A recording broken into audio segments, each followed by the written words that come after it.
Nosotros por dolor vamos a lo que sale cuadrante, que hemos dicho cosas cuadráticos de cosas, ¿no?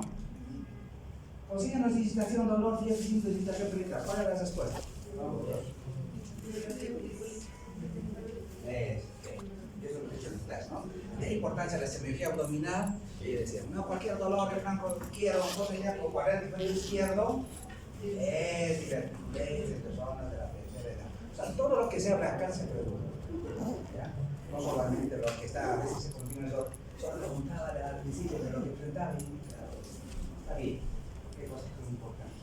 Entonces la pregunta B era correcta, ¿ya? Dice la segunda, para que los alimentos lleguen a ser, lo hemos dicho, ¿no? Necesita la salud, necesita todo, sí.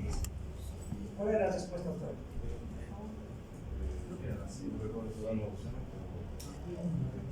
¿Respuesta? Nada, la respuesta era B. Estaba como tránsito, secreción y un adecuado flujo sanguíneo. Esa respuesta era B. ¿Ya? La tercera, el bolo alimenticio tiene que progresar, sí, tiene su tiempo de digestión química y mecánica, dijimos, ¿no? Pero si quiere decir sistemas internos, ¿no? Control autónomo, sistema interno. Parasimpático, simpático, sistema nervioso interno. ¿Cuál era la respuesta correcta en la respuesta 3? Hasta la eliminación de bolo fecal. ¿Cuál era?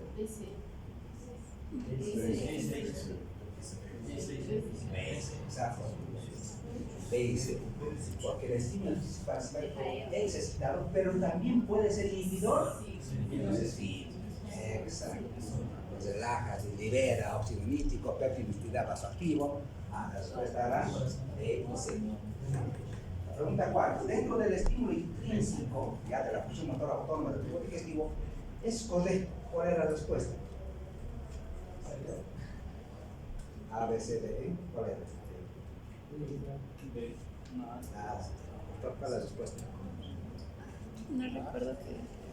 Dentro del estímulo intrínseco de la función motora autónoma del tubo digestivo es correcto. Suele estimularse por irritación, distensión de sustancias químicas, hipertensión mucosa o tiene función motora. ¿Cuál es la respuesta? Pues, acá se perso mucosa, nada. Perso mientérico, pues el mientérico del músculo, es toda la motilidad, perso mientérico, la respuesta es A. Ya. Quita la habitación, la respuesta es A. Vamos a la pregunta 5. Dice, la función motora del tubo digestivo es correcto, dice, ¿no? Que el complejo motor migratorio inhibe ese factor de crecimiento bacteriano durante 1 o 2 horas, sí. Las células subintensidades de Caján son las células de Macapaz que están en presencia de cuerpo. ¿La respuesta era? Todos son los B, ¿no? Además, los movimientos, todos. La respuesta era B. Todos son correctos.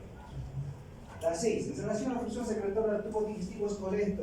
Que las glándulas del libre producen un bicarbonato, un pH de 8, 8.9. Porque las glándulas pilóricas secretan gastrina y colestefinina. Que las glándulas oxíticas gas secretan ácido clorhídrico, pepsina, factor 10 y no. La respuesta es B. B. B. ¿Por qué no? Pero que las glándulas no son las glándulas de... ¿Quién secreta el bicarbonato con pH así alcalino? Las glándulas de Brune, de Brune, no son las glándulas de Brune. Son las glándulas de Brune. Y otro decía, por ejemplo, que las glándulas pilóricas, claro, las glándulas pilóricas secretan bien las hormonas, la gastrina, esa es la respuesta correcta. Y las glándulas oxíticas secretan ácido clorhídrico, pepsina, factor 10. Mentira, pepsina no secretan pepsinógeno.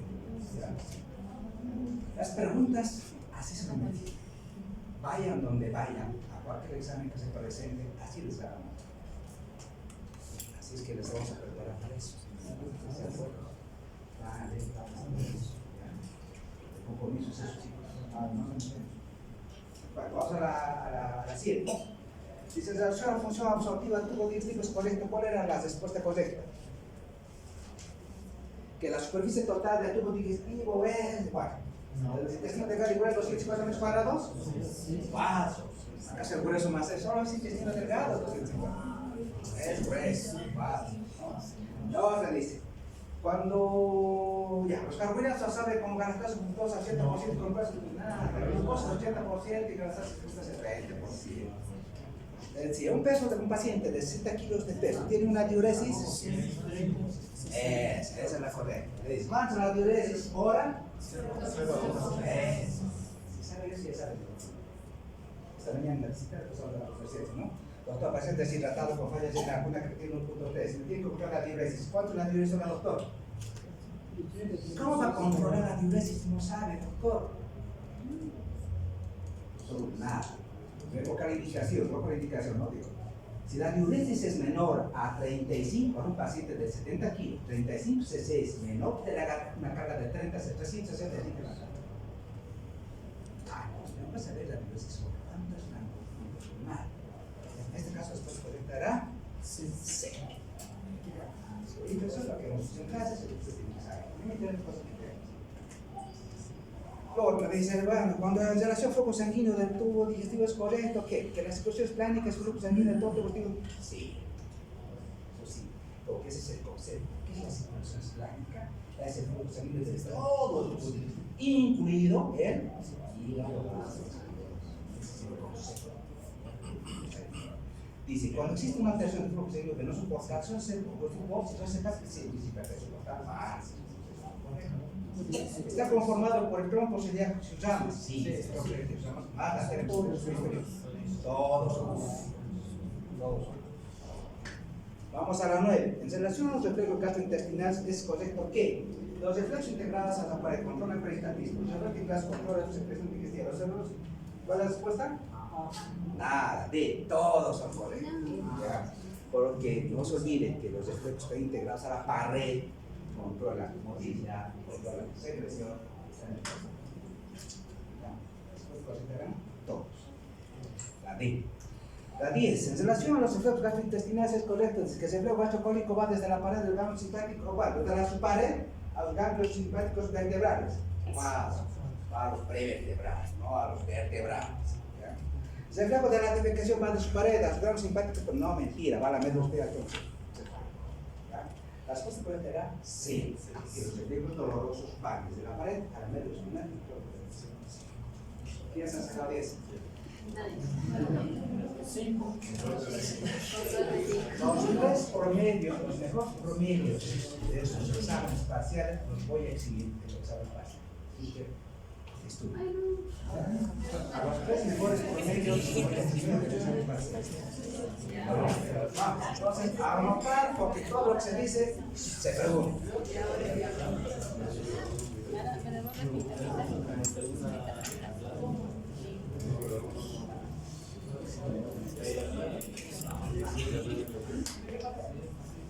La parte de la primera parte que es disfagia, ya es eso.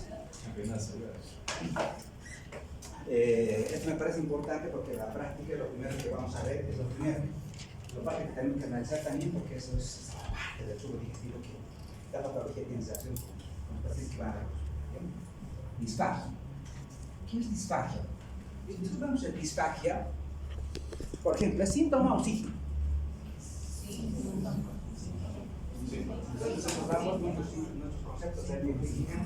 Ay, caramba, ¿qué era síntoma y qué era signo?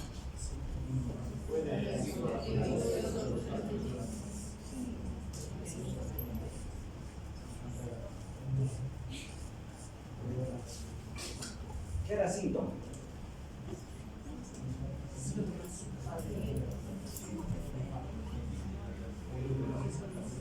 El síntoma es una manifestación subjetiva de una enfermedad. No, es decir, el signo es una manifestación objetiva de enfermedad. Se puede preguntar, ¿tiene que anotar todo? Si no sabes, hay que anotar. ¿Ya? No es lo mismo síntoma, no es lo mismo síntoma. Entonces es un síntoma, ¿ya? Un síntoma de alarma que motiva, que amerita un estudio. Pero ¿cuál es ese concepto? ¿Qué significa disfagia? ¿Será lo mismo que odinofagia? ¿Qué dice? ¿Qué es odinofagia? Dolor. Este concepto no es lo mismo. Odino es dolor, dificultad, disfagia es dificultad, ¿ya? Dificultad, no es lo mismo. No es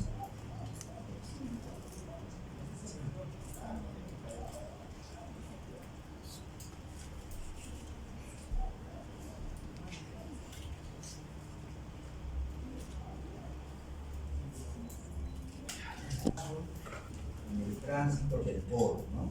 De la cavidad oral al revés. Toma.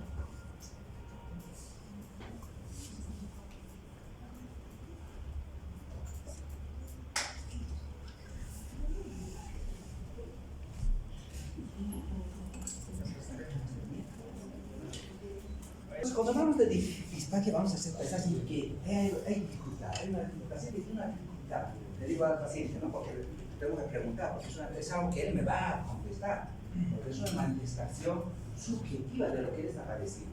Por eso es un síntoma. Si no logra tragar, logra deglutir los alimentos, por ahí, doctor, otra cosa que no logro hacer pasar, puede decir que el paciente tengo algo que se me atrae, ¿no? O algo que acá detrás de esto, o sea, sí. Tengo algo que me atorro, digamos, ¿no? La parte acá de externar, cuando tiene dificultad, no puedo deglutir. Entonces vamos a hablar de esa parte, ¿ya? Porque esa palabra es de dificultad, que es comer. Entonces va a haber un retraso en el tránsito del bolo. El bolo puede ser líquido o puede ser sólido. O sea, lo que deglutimos puede ser líquido o puede ser sólido. Es la primera aclaración. Por ahí disfagia para sólido, hay disfagia para líquido, porque no es lo mismo. Al principio el paciente, por ejemplo, puede tener un cáncer que está obstruyendo progresivamente la luna del esófago. Al principio la disfagia va a ser para sólidos y después hasta para líquidos, no pasa nada. Entonces la dificultad es para sólidos, para líquidos. Vamos a ver, eso, el compromiso es orofaríngeo, el compromiso es esofágico. Pero para entender todo esto de la deglución, yo tengo que saber un poquito de esto para poder entender, porque la idea es entender, no es de memoria, no se trata de memoria, tengo que saber esto, ¿no? ¿Qué es la deglución? Es un paso de los alimentos desde la cavidad bucal hacia el estómago. Eso es deglución, ¿ya? Pero fisiológicamente a nosotros nos han enseñado, ¿no? ¿Cuántas fases tiene la deglución? Una fase oral, una fase faríngea, una fase esofágica. Acá lo que me interesa, porque para que ustedes entiendan etiología, por ejemplo, si el problema es acá, si el paciente tiene problemas en esta primera fase, oral o orofaringia, para patología tenemos orofaringia. Si el problema está acá, ¿cuál es el problema o dónde es el problema? Entonces tenemos que ver qué pasa con la deglución. Pero en la primera parte, la primera fase, y en la primera parte de esta fase orofaringia de la deglución, hay músculos que se encargan. Vamos a ver, primero de formar el bolo, después de transferirlo a la faringe y después esto va a pasar hasta el esófago. Pero miren, a mí me interesa la cantidad de músculos. Ustedes saben, anatomía no vamos a repetir. ¿Cuántos músculos en total? 25 músculos. Esta deglución, miren, es de segundos. Ustedes degluten la saliva. Segundos, son 2 segundos, máximo 8 segundos, hasta 10 segundos por desborde sólido. Es eso, pero en este tiempo tan cortito, ¿ya? Hay una coordinación, ¿ya? Secuencial de actividades inhibidoras, excitadoras, que permitan que el bolo pueda pasar. Pero toda esta actividad motora tiene que ver con todos estos músculos que están primero en la parte superior, que tiene que ver con la masticación. Ahora tenemos todos los músculos masticadores. La lengua también tiene músculos intrínsecos, los músculos de la faringe, de la laringe, cantidad de músculos que participan. Estos 25 músculos, ¿ya? Obviamente que tienen un control, ¿qué? Un control semicelular. Son músculos esqueléticos, somáticos, tienen control. Cualquier problema neurológico va a comprometer estos músculos, porque tienen un control voluntario. Yo puedo controlar, puedo triturar, ¿ya? A mí me interesa esto, pero es diferente esta parte del esófago. Miren el esófago. ¿Qué pasa con el esófago? El esófago, si bien tiene una longitud de 5 centímetros de longitud y un diámetro de 3 centímetros, el tercio superior del esófago, el tercio proximal, ¿qué es? Continúa siendo un músculo esquial, igual que los músculos que están en la cavidad oral, ya en la faringe, pero tienen control voluntario. El tercio medio del esófago es mixto, puede ser liso y externo. En cambio, el tercio inferior es liso y voluntario. Tenemos el esófago cervical, el esófago torácico, el esófago abdominal.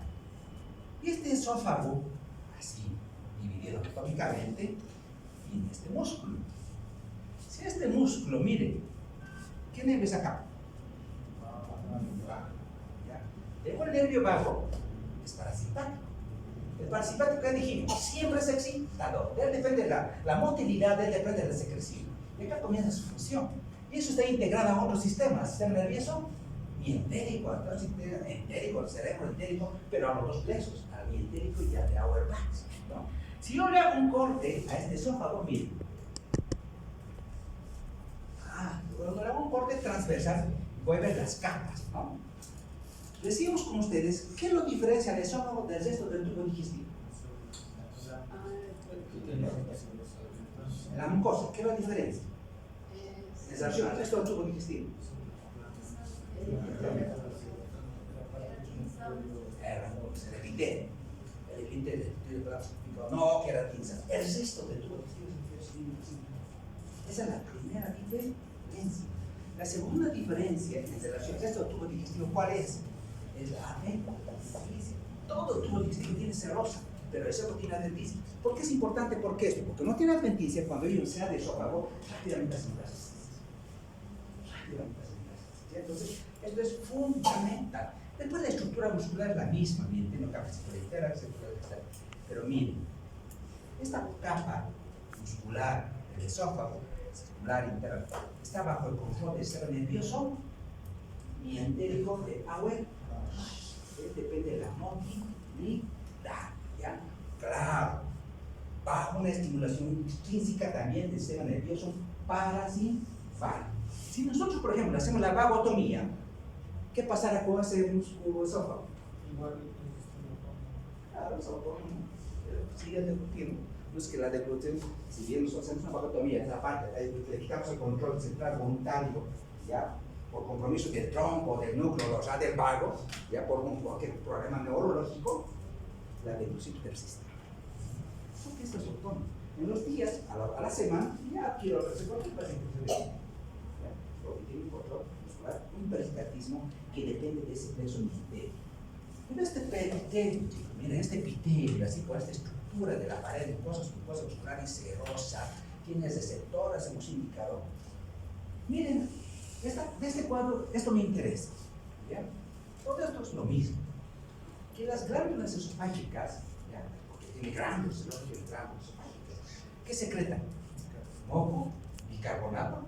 Porque el bicarbonato, ¿por qué? ¿Qué hace el bicarbonato?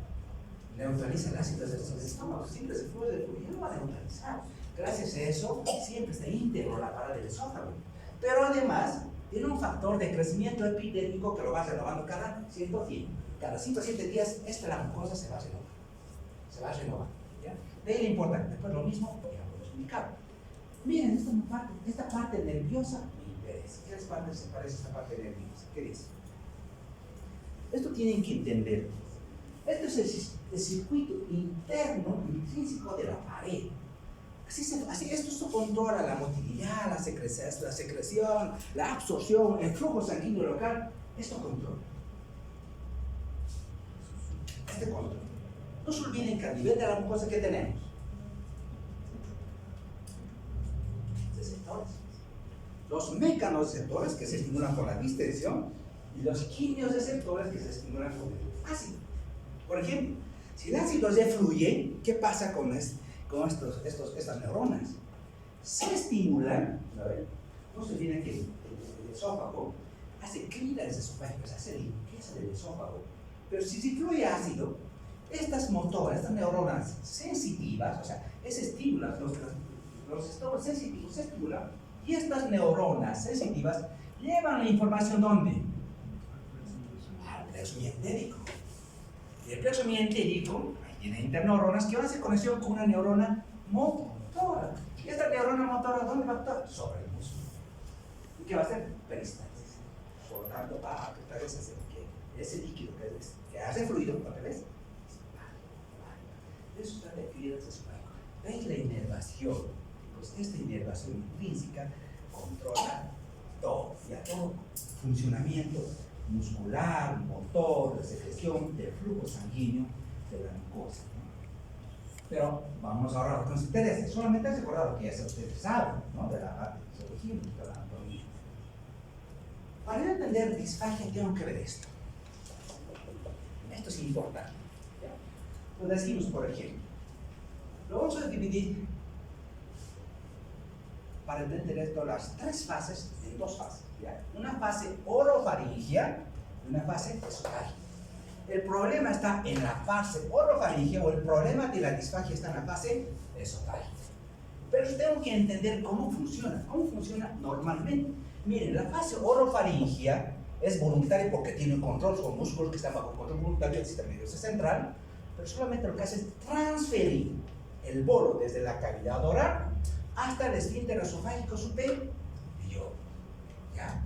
Hasta el esfínter. Ok. La segunda fase, la fase esofágica, lo que hace es transferir el bolo alimenticio desde el esfínter esofágico superior hasta el estómago. Va a transferir, pues es de progresión.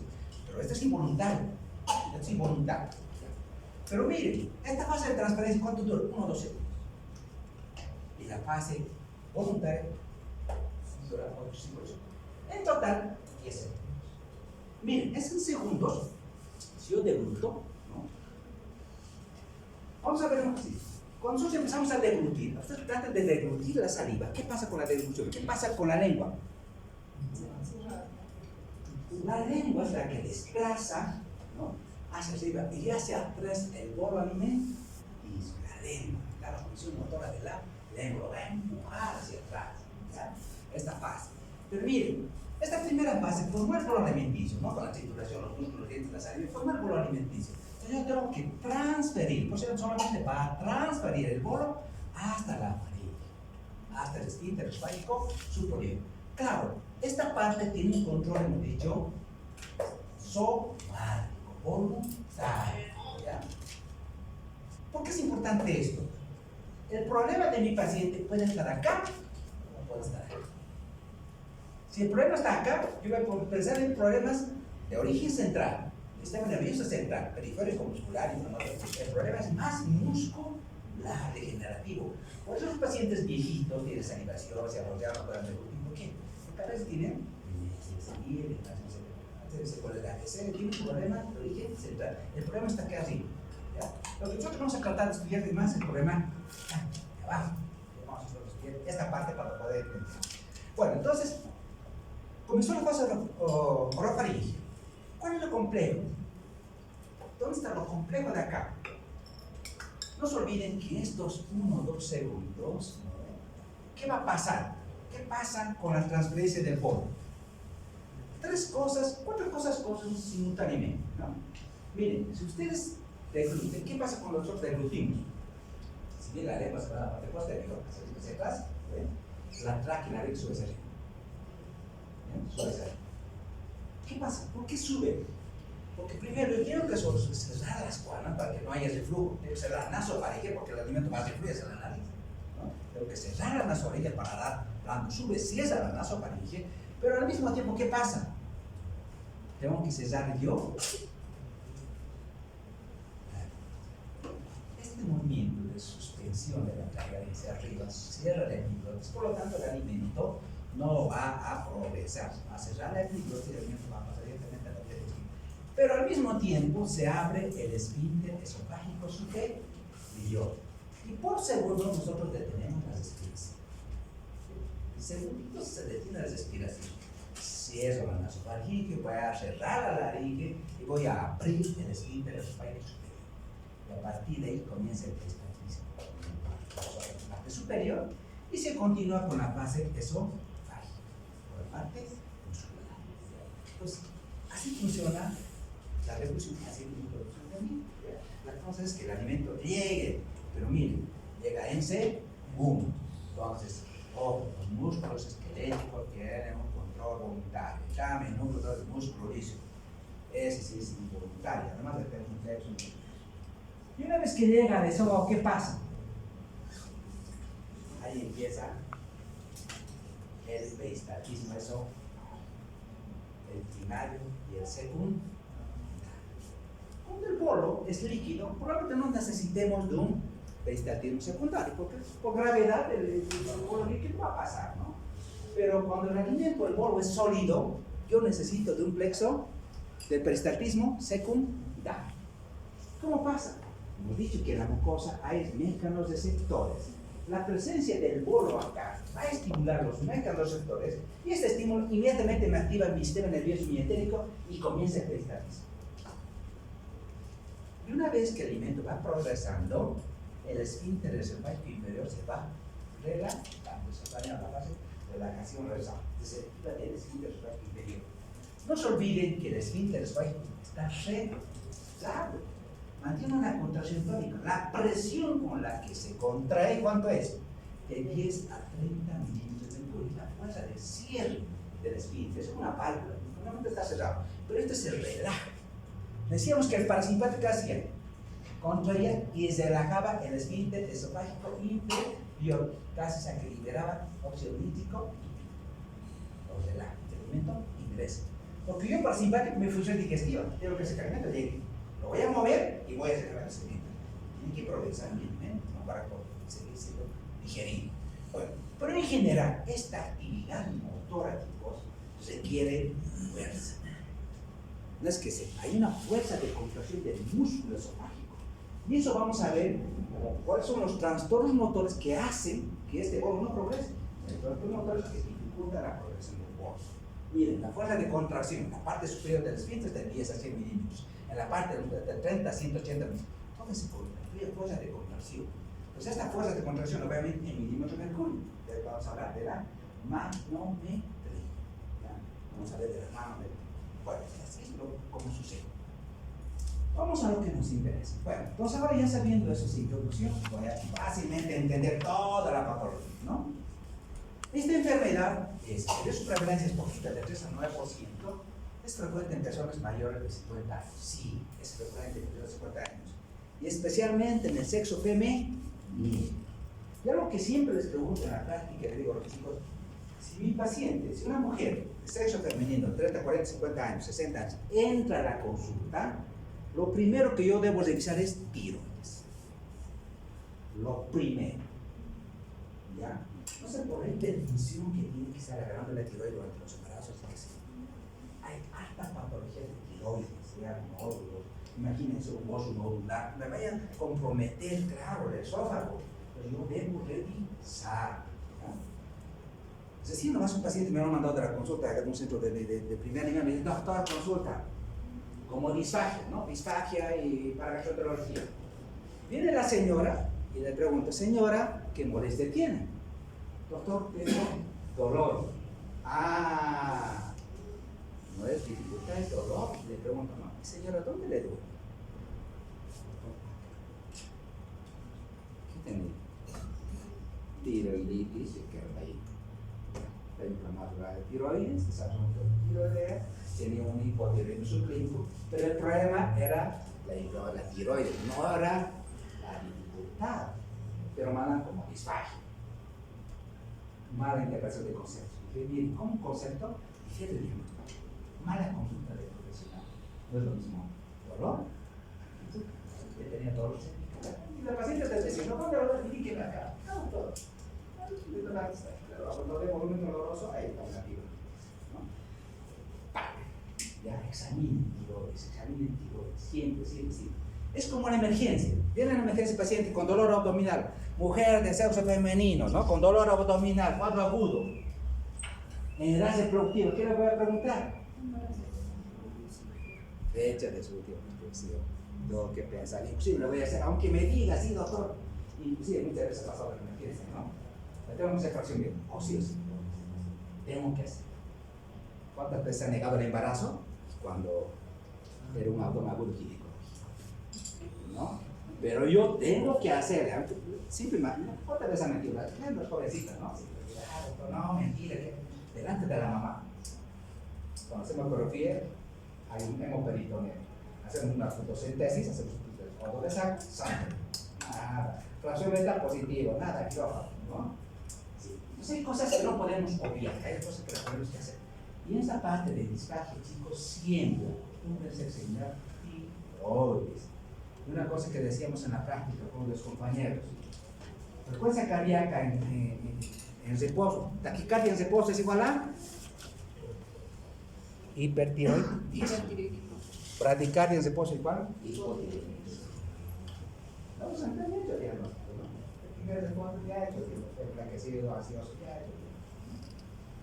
Bueno, entonces vamos a ver esta parte. Seguimos avanzando. Entonces la clasificación, ¿cómo se clasifica esta? Claro, de orofaringia, se llama también transición o inicial o alta, claro, eso se va pasando. O el problema es abajo, ¿no? Una disfagia esofágica de producción oral. Y estos son los peores casos. Este tiene que ver con alteraciones neuromusculares, más que todo musculares, nerviosas, faringe central. Este tiene que ver con orgánicas funcionales. Hay algo que da compromete. Hay algo que da compromete. Pero si esa es la clasificación, entonces empezamos a ver.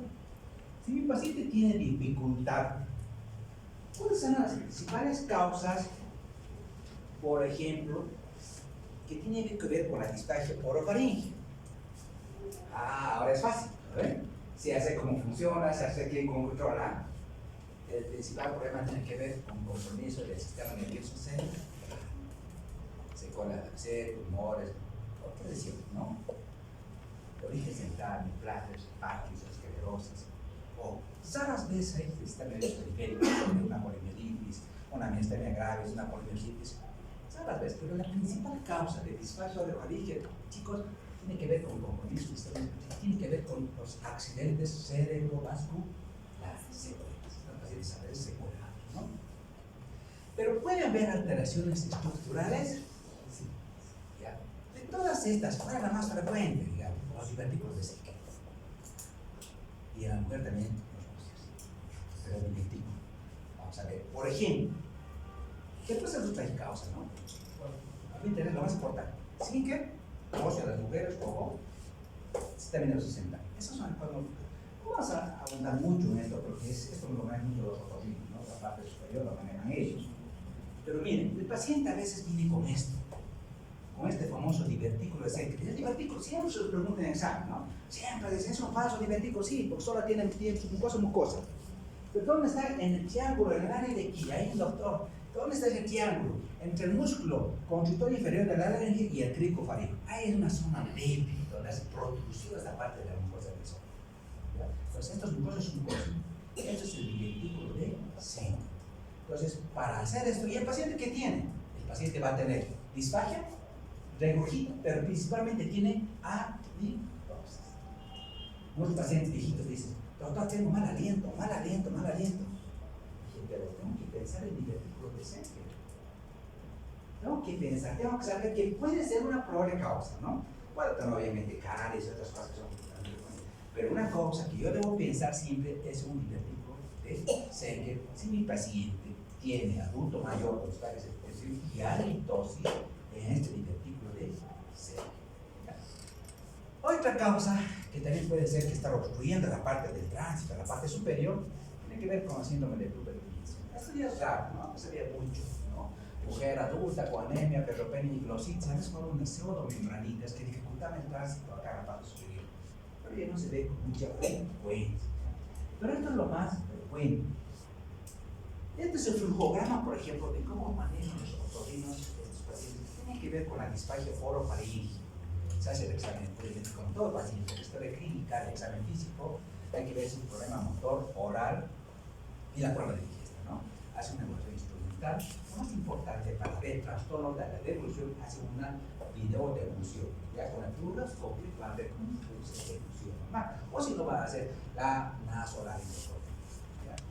Si era un problema muscular, puede ser manometría, va a ser, pero si era un problema central, hablamos de una tomografía sexual. No vamos a meter mucho en esto porque esto es más para fotos y no la misma. Lo que a nosotros nos interesa es esta parte del esófago. Acá sí esto nos interesa, ¿ya? Entonces, si yo digo la disfagia es esofágica, ya sé que la dificultad tiene que ver, ¿no? Por el trazo del borde, desde el esfínter del fax superior hacia esto. Pero hay una cosa que me interesa acá. Es este. En cambio, la disfagia orofaringe es más cervical, es más arriba. Si ustedes me dicen, señor o señora, ¿dónde le duele? ¿Dónde tiene problema? Doctor, acá, detrás del esternón. Si me dices que es retroesternal, allá, la disfagia es esofágica. Ahí estoy sospechando de una disfagia esofágica. La causa de la disfagia, de esta dificultad de progresión del bolo, puede ser algo mecánico, algo estructural, algo que está dificultando el tránsito de este bolo. Muchas veces hay anillos, vamos a ver en el clásico, vamos a ver en la estenosis o tumor, o cáncer, ¿ya? Pero puede ser también una disfagia motora no obstructiva, que es un trastorno motor que tiene que ver con la movilidad.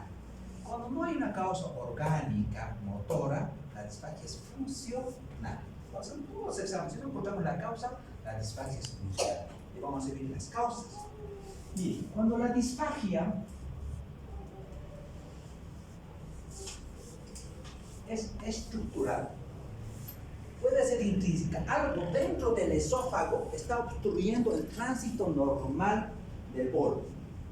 La principal causa, la principal causa de obstrucción intrínseca es la estenosis péptica de esófago. ¿Qué significa la estenosis péptica? Vamos a hablar cuando hablamos de herpes de flujo. Los pacientes de la tercera edad muchas veces tienen reflujo crónico, porque a veces tienen una hernia de hiato. El reflujo crónico, ¿qué va a ocasionar? Una inflamación crónica. La inflamación crónica que va a llegar a fibrosis. La fibrosis va a llegar a estenosis. Inflamación crónica, fibrosis, estenosis. Entonces estos pacientes tienen un reflujo crónico por una hernia de hiato. Entonces va a estenosar el lumen normal de son, puede haber eso, aquí se vamos a mirar. La principal causa que todos vemos es estenosis péptica de esófago por reflujo crónico, ¿ya? Gástrico, esofágico. La segunda causa, esto está siendo frecuente en las esofagitis eosinofílicas, ¿ya? En los pacientes jóvenes, la principal causa de disfagia es la esofagitis eosinofílica. Estos son los anillos de Chasky que se llaman, ¿ya? Los anillos de Chasky. ¿Por qué ustedes dan? Porque, miren, cuando ya vayan a hacer la práctica estos días, van a preguntar todos ustedes. A todos les gusta preguntar por eso, ¿no? Ustedes ya lo tienen todo. Nada más lo voy a explicar para la próxima clase, porque ya lo voy a tener bien dominadito, ¿no? Entonces, la principal causa de disfagia esofágica, ¿ya? En jóvenes es la esofagitis eosinofílica. Porque este proceso inflamatorio alérgico, porque es una alergia a los alimentos o al aire ambiente, cada vez más frecuente en los jóvenes y producen estos anillos. O en pacientes jóvenes. En pacientes adultos de esto no. Claro, en pacientes mayores, cáncer de esófago. Vamos a ver el cáncer de esófago. Entonces, hay algo que dentro del lumen está obstruyendo el tránsito normal. Entonces, esto es una alteración estructural, pero intrínseca dentro del lumen.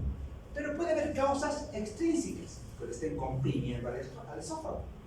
Desde compromisos vasculares o tumores del mediastino, ¿no? O post-picatura. Pero, por ejemplo, la esofagitis o la disfagia lusoria. Esto les preguntan, no sé por qué razón, siempre les preguntan en todos los exámenes, ¿ya? ¿Qué es la disfagia lusoria? Es este gráfico que estoy colocando. Mañana se lo va a preguntar, ¿qué es disfagia lusoria? Todo el concepto, porque es una sana causa de disfagia, ¿ya? Miren, es una alteración vascular del origen de la arteria subclavia derecha. La arteria subclavia derecha normalmente nace del lado izquierdo del caído de la aorta, pero está naciendo el lado derecho de la aorta, ¿ya? Al nacer en el lado derecho de la aorta, ¿qué pasa? Pasa por detrás del esófago.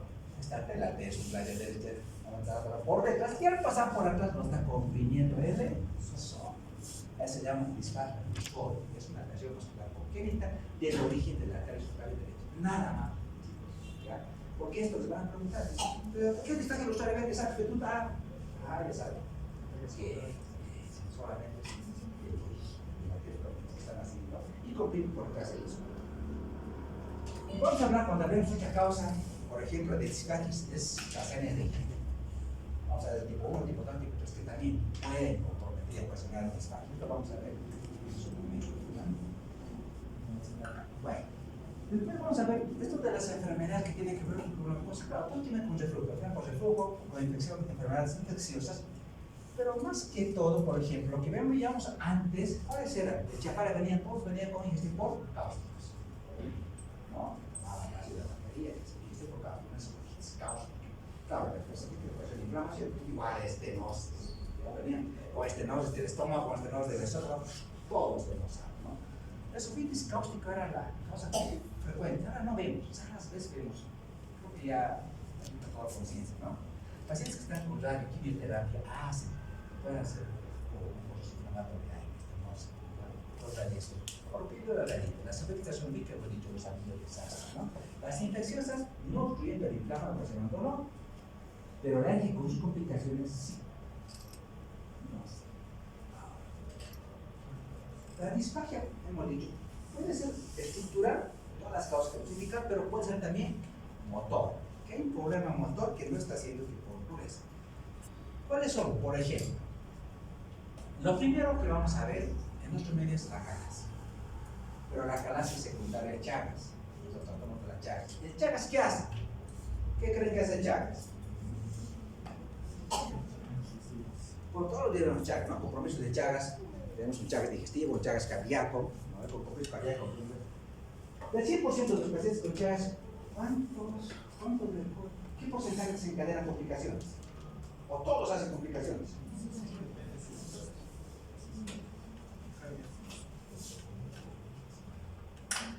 El 60% no las hace. El 40% las hace. Puede ser cardíaco o puede ser digestivo. ¿Ya? El colon, el esófago, el esófago tiene que ver con la calasia. ¿Qué es lo que ocasiona en Chagas? Ocasiona una denervación del plexo mientérico. Si lo va a denervar, lo va a, ustedes quieren dañar, que hace posinflamatorio al plexo mientérico. ¿Qué pasa con ese plexo? Pierde la motilidad, ¿sabe? Por eso que no se contrae, tenemos los megaesófagos, tenemos los megacolonos, porque a perdido la motilidad cada vez se va distribuyendo más. ¿Por qué? Y además ese proceso inflamatorio persiste. Tú lo operas, le sacas la parte del y otra vez recidivo, y otra vez recidivo, ¿no? Eso persiste, porque por la denervación del sistema nervioso entérico. Así como hay megacolon aquí arriba hay megaesófago. O sea, si es el esfínter esofágico inferior, ¿ya? Y el esófago se liga. Eso es la secundaria de Chagas en nuestro medio es frecuente. Puede ser primario y secundario, pero para nosotros lo secundario. Lo primario es muy rarito, ¿no? Vamos a ver cuando hablamos de trastornos motores. Bueno, es todo un capítulo que vamos a hablar, ¿no? De trastornos motores. Vamos a ver la motilidad, ¿no? Espasmos esofágicos, contráctil. Pero enfermedades, por ejemplo, como una esclerodermia, que compromete toda la mucosa, mire, es como un tubo rígido. Pierde toda la mucosa, se pierde, se esclerosa, ¿no? Entonces la esclerodermia también es una causa de disfagia, ¿no? Si yo tengo un paciente, ¿cómo lo podría manejar el doctor? Vamos a ver este flujograma de manejo, ¿ya? Vamos a ver una historia, un examen y los estudios de diagnóstico que me van a permitir hacer el diagnóstico de disfagia y habilitarlo. Porque miren, todos los estudios que lo hagan, puedo identificar si es lesión estructural o lesión estructural. Si es lesión estructural, puede ser cáncer, pues haré tratamiento para el cáncer. Si hay una lesión estructural, una infiltración nefrítica, haré tratamiento para esa infiltración nefrítica. Entonces depende de qué es lo que está haciendo, ¿no? Si hay una estenosis, entonces haré dilatación del esófago. Entonces depende si hay alteración estructural o si no hay alteración estructural. Entonces tendré que buscar. Con estos estudios morfológicos, tienen que ver primeramente con endoscopía y esofagograma. Pero cuando viene a la consulta, ¿qué es lo que primero hacemos? Historia clínica. Sí, historia clínica, ¿no? Tipo de ejecución, si la disfagia es progresiva o es intermitente, cuántos sólidos, líquidos. Vamos a ver cómo diferenciamos enseguida. Y el examen físico es importante, ¿no? Si yo veo un paciente enflaquecido, entra con una disfagia estructural, algo que está obstruyendo el lumen. ¿Por qué? Porque ese alimento no está llegando al estómago, no está absorbiendo. El paciente, los otros bien enflaquecido, no puedo, bien paciente de tercera edad, enflaquecido, y tenía una calasia. Pero como estaba tan cerrado el esófago, ¿qué pasa con los alimentos? Nunca los claros, como lo revolvía. Él cada vez no comía porque tiene miedo a comer, ¿no? Se perfora, tiene miedo a comer. No come porque cada vez que come se siente más molesto. Y pierde peso. Vamos a ver un paciente enflaquecido. Si veo un paciente enflaquecido con disfagia, hay una lesión. O es cáncer, o es acalasia, o es algo mal. O es una estenosis ya bien común. Pero hay una alteración estructural. Pero si tiene anemia, cáncer, adenopatías, cáncer, enflaquecido, cáncer, anemia, cáncer. Pero vamos a ver cómo podemos hacerlo paso a paso. El primer paso para el manejo tengo que hacer esto. Yo tengo que saber estos conceptos bien definidos. No debo confundir la disfagia con dinofagia o con globus. ¿No? ¿Qué es el globus? ¿Qué es el globo faríngeo? Esa sensación que tienen los pacientes cuando están Por ejemplo, ¿no? Cuando un paciente tiene por detrás un padecimiento, una persona por parte de un lugar, sin embargo, que se la torra, ¿no? A globos,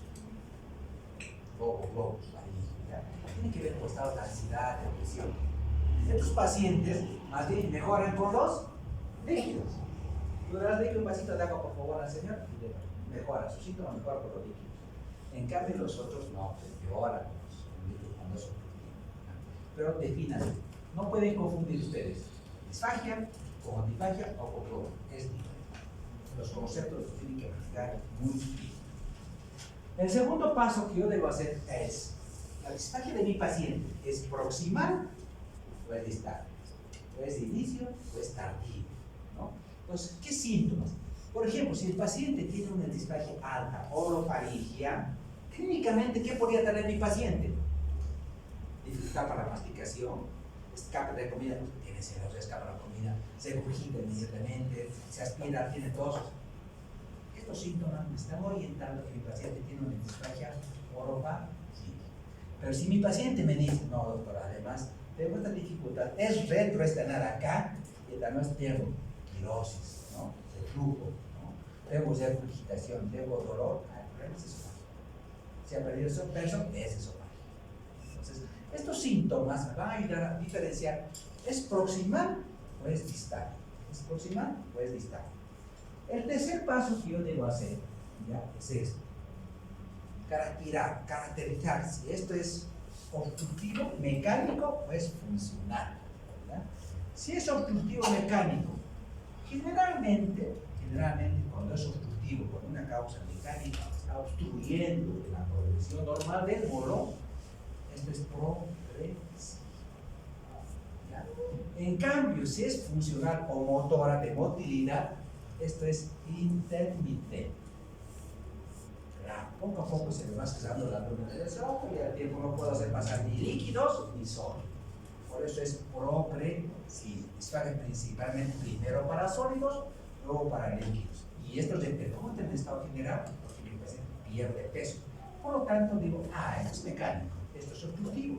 Pero en cambio lo otro no es progresivo, es intermitente, puede ser sólido, líquido, se empeora con líquidos o estrés, entonces funciona para ser motor. Entonces yo tengo que diferenciar. Estoy entrando una causa estructural como todo, ¿no? Pero hay algunas preguntas que puedo hacerles también a la familia. Muchas veces el paciente se quiere líquidos para el digerir su comida, recuerda mucho la comidita, come muy lento, mastica inexhaustivo, o sea, mucho tiempo, es el último en levantarse de la mesa. Pero estos datos me pueden hacer pensar que el paciente tiene disfagia, probablemente alta, ¿no? Pero o baja, pero esos son síntomas que la familia me puede decir o el paciente también. Pero una pregunta que acá es importante, ahí se lo estoy colocando en rojo. ¿Por qué es importante esa pregunta? Está en rojo.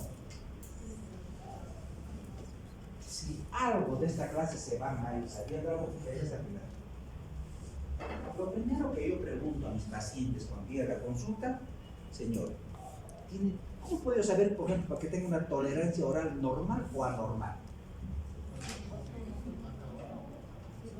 Señor, ayer, esos últimos días, logra servirse o logra desayunar, servir sus almuerzos, sus comidas con normalidad, no para pasar la comida de acá o de acá, no tiene dificultad en hacer pasar el alimento, no se queda el alimento acá.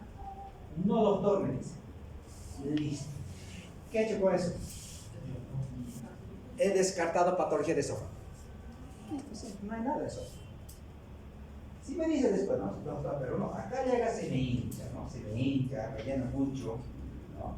Y para estar atado todo el tiempo, el problema ya es de vaciamiento. Estoy pensando que hay una estenosis en el bulbo duodenal. Es como vimos hoy día estos días con los compañeros, por ejemplo, y salió un carcinoma gástrico con compromiso de antro. Claro, como había compromiso de antro, que es lo que pasaba, ¿no? Y salió la endoscopía y la biopsia también, ¿no? Pues, ¿qué pasa? El estómago se dilató tanto, ¿no? Se dilató tanto porque el estómago, ¿cuánto tiene que su capacidad de almacenamiento de 6.500? Así, ¿no? Porque una sonda sacaron 3.500. Entonces la sonda era Salvador, ¿no? Claro, pero así que preguntar, yo puedo llegar a dónde está el problema. Si el paciente me dice, me importa, todo loco, progresamos mal los alimentos, ayer hoy me sentí normal. No estoy descartando todo eso. Estoy preguntando, puede para el estómago. Si alguien tiene diarrea, pérdida de peso, herencia, flatulencias, gases, ay, intestino delgado. Logra evacuar normal sus necesidades, los hace. Sí, doctor, por normalidad, no es digestivo. Si de gluten, no tiene problema de meditación, no es digestivo. A ver, el paciente viene con dolor. Si viene a veces, doctor, una bolita le echa la consulta, si me duele todo hasta aquí, doctor. Les reviso, herpes zóster, ¿no? Le saco una placa, una hernia de disco. Pero me he preguntado del paciente, doctor, la bolita come todo, no tiene problema, pero tiene dolor acá. Claro, es lógico que la familia no necesita saber eso. Pero yo tengo que, con dos preguntas, saber, ¿es digestivo o no? Y la pregunta clara es esta. ¿Tiene tolerancia oral? Si él me dice, doctor, sí, lo tolero, ese me permite cualquier eso no va a estar tranquilo, no pasa nada. Pero, ojo, ¿qué pasa con el médico? El primer error del médico, viene por todo, por dolor, todo. Y no le preguntó esta pregunta simple. Y el problema está en el esófago. Su problema, dolor, estaba en el esófago. No, que le preguntó. Le preguntó si dolor abdominal de tantos, pérdida de peso. ¿Y come tu paciente? Ah, doctor, me olvidé, no lo pregunté. No pasa con eso. El problema no es tratar, porque el problema está acá arriba. Todo puede ser secundario, pero el problema está acá arriba. Estas preguntas. Tolerancia. Y en la evolución del paciente con patología digestiva, siempre luego colocando. El paciente en el interno evoluciona. Y usted, doctor, aquí colocar. Por ejemplo, está con dieta. ¿A usted le interesa, doctora, si el paciente come o no come? Claro. Si el doctor está digestivo y no me dice, está con dieta su paciente. Quiero saber si mi paciente tolera su alimentación, no la toleró. Si me dice, no, doctor, tiene intolerancia, no vomitó, no devolvió nada, porque le busca la causa. Si me dice, doctor, te lo hago normal, con ácido, con vómito, perfecto, tiene otra, está progresando bien, busco paciente postoperado, no se hace de todo, ¿no? Pero la dieta es fundamental, y esta pregunta es clara. Digo, tolerancia oral normal, todo. Tránsito intestinal. Claro, usted tiene que colocar todos los días, elimina gases y ese sí, pues, porque es digestivo. Porque tiene dolor e hinchazón, doctor, está 5 días que la paciente no hace necesidades, no hace el baño. Y le hace el tanto, estaba impactado. Claro, porque usted nunca le preguntó. Usted no colocó en la evolución. ¿Cómo se llama? Entonces esta pregunta es clave. Tolerancia oral normal. Si ustedes preguntan, ya parte del tubo digestivo se enseña. Bueno, entonces acá hay muchas escalas, por ejemplo, para ver esto, ¿no? Para ver especialmente la calasia, porque esta es la calasia la que obstruye en otros lugares, ¿no? En otros lugares cáncer, ¿no? Cáncer, ¿no? Entonces se pregunta, ¿cuál es el periodo peso, tiene disfagia, dolor torácico, por ejemplo, si tiene dolor torácico, se regurgita, disfagia, pérdida de peso, esa calasia se endoscopia. Entonces hay escalas. ¿No? Cada vez las escalas se están cayendo, ¿no? Más es paciente, porque cada paciente, chicos, es diferente. Esta mañana le llamé la atención al residente, me dice, doctor, tengo un paciente con pancreatitis en la emergencia, por favor, venga, que véanmelo. Muy bien, ¿cuánto de líquido le vas a dar? Doctor, me ha dicho que le dé 3.000. ¿Y cómo le está dando? ¿De memoria? No, porque no puede ser de memoria, nada es de memoria. Todo es el paciente, todo es de visión. Lo ha examinado, lo ha visto la mucosa, si está dilatada, cómo está la mucosa, la presión. Vea su hemograma. ¿Cuánto tiene el hemograma? Tenía 56% de hematocrito. Estaba hemoconcentrado. Entonces, tienen que ver que cada paciente es diferente, no todos es por igual, ¿no? ¿Qué edad tiene su paciente? Mi paciente tiene 40 años, está bien. ¿Cuánta es la cantidad de líquido que le va a dar? ¿Cuánta es la cantidad de líquido? ¿Cuánto le tendría que dar? 40 kilos. Pues 40 años pesa 70. ¿Cuánto de 40 años tiene 70? Pesa 70. ¿Cuánto de líquido le da? ¿Cuánto le va a dar? Porque mañana le va a hacer la práctica. 35, 60 dólares. 35, 60. 35, 60 kilogramos peso día. Es una fórmula que yo manejo, ¿no? Si el paciente, anótense, no se lo dice mucho, pero no falta de sacar, no lo voy a hacer, lo voy a sacar. Uno tiene que investigar, tiene que leer, ¿no? Pero ¿cómo sabe, doctor? Lea y vamos, ¿no? Pero ustedes podrían, ¿no? Ustedes son mis alumnos, yo creo que tienen que decir. Si el paciente, depende, si pesa menos de 60, si pesa menos de 60, no, si tiene menos de 60, perdón, si tiene menos de 60 años, sus requerimientos de líquido es de 20 a 25, no, de 35, ¿por qué por 35, 66 kilogramos peso kilo? 35, 66 kilogramos peso. Pesa, si tiene una edad menos de 60. Si tiene una edad mayor a 60 años, sus requerimientos de líquido es 25, 66 kilogramos peso kilo. Una pareja de 20 a 25, de 35 a 40, vamos a pelear por para usted se acuerda. 25, 35, listo, ya sabe. ¿Ya? Por ejemplo, si ese paciente pesa 70, ¿cuánto líquido vas a dar? Sí, ¿cuánto va a dar? ¿Cuánto va a dar? 70 kilos. Pero su paciente se da 40 años, 70 kilos. 70 multiplícala por 35, ¿cuánto es la cantidad de líquido? 70 por 35. Eso es lo mínimo que debería dar. Pero eso es su requerimiento de líquido. Pero a eso tengo que poner respeto. Ya tenía vómitos, si tiene diarrea, si tiene hilo, tiene presión, si está taquicardia, si está concentrado. Tengo que analizar todo. Pero eso lo voy a analizar junto a la cabeza de mi paciente. No es una fórmula para todo. Pero tengo que saber lo que su requerimiento líquido. Vamos, entonces lo primero que vamos a hacer es estudios de diagnóstico, siempre con disfagia. ¿Ya? Lo primero que le hago a mis pacientes es radiografía. No dicen las guías, no dice radiografía. Ustedes también se van para allá. Pero la radiografía me servirá. Miren, esto es una radiografía, evidentemente no. Pero ¿por qué en la radiografía?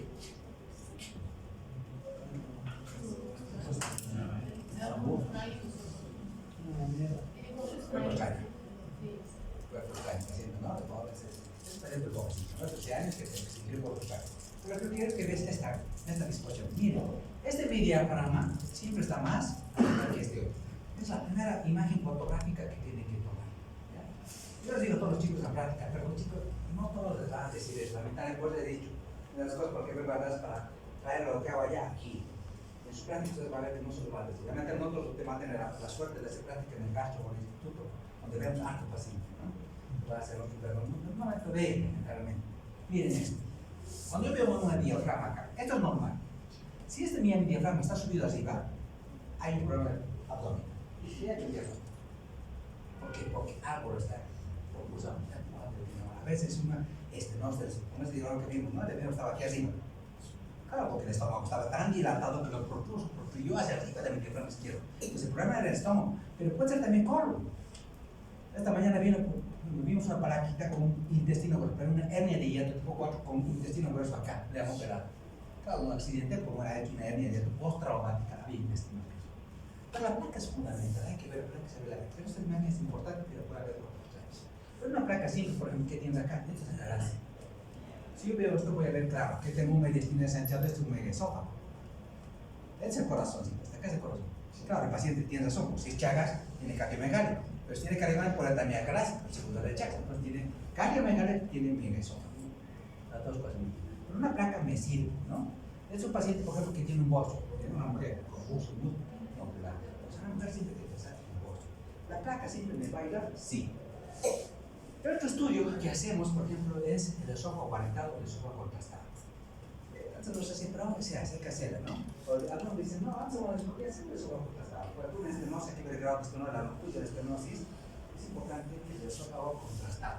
En el esófago contrastado, por ejemplo, yo voy a poder ver este divertículo de Secker, puedo ver estenosis, puedo ver anillos, puedo ver erupciones, puedo ver acalasia. Un estudio contrastado. Fístula. Por ejemplo, si hay una fístula, si el paciente tuvo un cuerpo extraño y ha hecho una perforación, va a haber fuga del contraste hacia mediastino. Y esa hasta hacer una fístula. O una fístula, o ha habido perforación. Entonces, el esófago contrastado me sirve. Miren, y acá puedo ver, miren, la acalasia. Cuando una acalasia va severo de acalasia, este estenoso está muy dilatado. Pero esto me está obstruyendo el esófago. La disfagia en este caso es por acá. Miren, cómo la simple radiografía contrastada me va a hacer diagnóstico. Cuando veamos un poquito el trastorno motor, vamos a ver más a profundidad un poquito de esto. Pero vean la radiografía. Un estudio contrastado de esófago. ¿Qué tal? Primero que es fácil, estarse quiebre, lo podemos hacer, pero lo vamos a buscar. ¿Ya? Un esófago contrastado. Ahora están haciendo un poquito más minutado, cronometrado. Ya, es un poquito así. ¿Quieres ver más especialidades después del tratamiento? Puede ser cronometrado, ahora si quieres contraste, lo mides al minuto, a los 3 minutos, ves el tiempo de vaciamiento, pero sí puede ser cronometrado. Esto es más fisiológico, ¿ya? Pero te sirve para ver conducta. Pero los procedimientos que nosotros tenemos, que ustedes van a ver de aquí en adelante, están todos endoscópicos. Por ejemplo, ese paciente en la primera placa tenía un cuerpo extraño. ¿Cuál es el estudio endoscópico que usted le va a mandar? Un esofagoscopio. Doctor, que era consulta, haga un esofagoscopio. No es colocar rígida o flexible, eso va a ver, pero coloque la indicación esofagoscopio. Entonces, el endoscopista con el esofagoscopio va a hacer el procedimiento que se llama la esofagoscopia, porque se escribe copia. Va a ver y va a sentir el cuerpo extraño. Puede utilizar el rígido o el flexible. Lo importante es que ustedes sepan qué estudio van a solicitar en caso de cuerpo extraño. Puede ser huesos de pescado, monedas, esofagoscopia. Es el primer estudio que ustedes tienen que saber memorizar. ¿Ya ves? No, haga la esofagoscopia. Tienen que mandar. Ustedes tienen que empezar a familiarizarse con ese estudio. El segundo estudio para ver alteración estructural, ¿cuál es? Tengo que hacer endoscopia, tengo que mirar por dentro la mucosa, qué alteraciones hay, los tenemos la torre de endoscopia, el endoscopio. Otra cosa es el equipo y otra cosa es el procedimiento. Puede ser una endoscopia digestiva alta o una endoscopia digestiva baja, pues colonoscopia, ¿no? Pero el equipo se llama el endoscopio. Con la torre de endoscopia, el paciente con anestesia, miren, anestesia no empieza a ver dónde está el esófago, hasta esto. La endoscopia llega hasta la segunda porción del duodeno, solo hasta la segunda porción del duodeno, el endoscopio. Entonces, una vez que el paciente está en anestesia, el endoscopista empieza a ver, ¿no? Y empieza a utilizar todos los mandos, los mandos que tienen el control. Miren, la parte distal del endoscopio tiene el canal de trabajo, tiene una cámara, líquido, aire. Entonces, todas estas son partecitas del endoscopio. O si les preguntaran, por si acaso se estoy dejando acá, ya, porque a veces en la práctica les pueden preguntar, a ver, ¿cuántas partes? Ya la van a saber. Pero ¿qué me sirve? Mira, el endoscopio es tan importante porque aparte de ver por dentro toda la parte del esófago, puedo tomar biopsias. Eso es lo más importante, ¿no? Puedo tomar biopsias. Entonces voy a ver desde estenosis pépticas, voy a ver anillos, membranas, cáncer. Y cuando hay sospecha endoscópica que ver que hay una esofagitis o el endoscopista la tiene que biopsiar. Porque el diagnóstico de la esofagita es biopsias. Y miren lo que va a ver. Erosiva, estenosis pépticas o el esófago, puede haber un esófago de Barrett, puede haber una adenocarcinoma. Las causas intraluminales que me están ocasionando este. Y si el endoscopista ve esto es lo más frecuente en los jóvenes, la esofagitis erosinó, miren cómo la mucosa va cambiando, va edema un poco suproluminal, va a tener efectos pancreacinos, depende del tiempo hasta la formación de esta pseudomembrana. Se dice un estropo traquealizado. Entonces la esofagitis erosinofílica. Y el diagnóstico de esto es por biopsia. La presencia de 15 eosinófilos por campo hace el diagnóstico. Es el diagnóstico histológico. Pero la sospecha es diagnóstico. Y el endoscopio la va a biopsiar. Es una causa de disfagia frecuente en jóvenes es la esofagitis eosinofílica. Porque obviamente solamente hablar de esofagitis puede ser toda una clase, ¿no? Solo que ustedes sepan que una causa frecuente es esta. ¿Ya? Después de esto, esas causas estructurales, pues podemos tener trastornos funcionales o motores, ¿no? Pues para ver trastornos funcionales o motores, tengo que ver la motilidad, ¿ya? La motilidad del esófago, la peristalsis esofágica y la relajación, ¿no?, del esfínter esofágico inferior. Pues para ver motilidad, voy a utilizar este examen, se llama la manometría, de alta resolución. Vamos a ver, ¿no? Para ver trastorno motor. Miren, esta manometría de alta resolución, ¿qué dice mano? Presión, ¿no? Presión. Metría, medir. Voy a ver la presión de contracción, la fuerza de contracción, ¿verdad?, de este software. Pero lo voy a hacer a través de este sistema, de un nuevo software, ¿no?, con todo el software incorporado. Miren, esto así se ve normalmente en este software, la motilidad esofágica. Vamos a ver en escala de colores la actividad motora. Mientras más rojo, más motilidad. Y si no hay rojo, no hay motilidad. Mira, así se contemplita el suelo superior, el cuerpo del esófago, el cuerpo inferior. Vamos a utilizar un sensor de presión, son las onditas con sensor de presión, tiene 36 sensores de presión, lo vamos a introducir en el pacientito y las imágenes las vamos a obtener de ese software. Entonces va a medir la manometría médica, actividad contráctil del esófago y de sus esfínteres. Pero ojo, eso es relacionado con la deglución, porque voy a dar a deglutir al paciente. Miren. Entonces, esta es la torre de manometría, ya sonido con catéter, que tiene ese sensor de presión. Miren, en esta escala de colores voy a ver la actividad contráctil del esófago. Le voy a dar a deglutir. Miren, los colores fríos, baja presión, los colores más cálidos, baja presión. Por ejemplo, decíamos, el esfínter esofágico inferior tiene una presión de contracción. ¿Cuánto era? De 10 a 3, ¿no? En promedio 20 de mercurio. Entonces, si yo veo el colorcito, porque este es el esfínter esofágico inferior, y este está el polo que está pasando por acá, y esta es la actividad contráctil. Veo acá, ¿cuál es la fuerza de contracción? 20. Entonces, en escala de colores, ya, yo voy a ver la fuerza de contracción. Obviamente, este estudio tiene que ser popular, somos especialistas en movilidad, ¿no? Lo que a mí lo que me interesa es que la manometría mide el trastorno motor, ya para ver el trastorno motor, que tiene que ver con la disfagia. La pacientita le voy a colocar el catéter con sensores y le voy a dar deglutir, ¿no? 10 degluciones líquidas y voy a ver esas características. Y a través de esta manometría, esto es lo que vamos a ver cuando hablemos del trastorno motor del esófago, voy a ver todos los trastornos motor del esófago. Vamos a ver la gracia, tipo 1, tipo 2, tipo 3, la obstrucción del tracto de salida.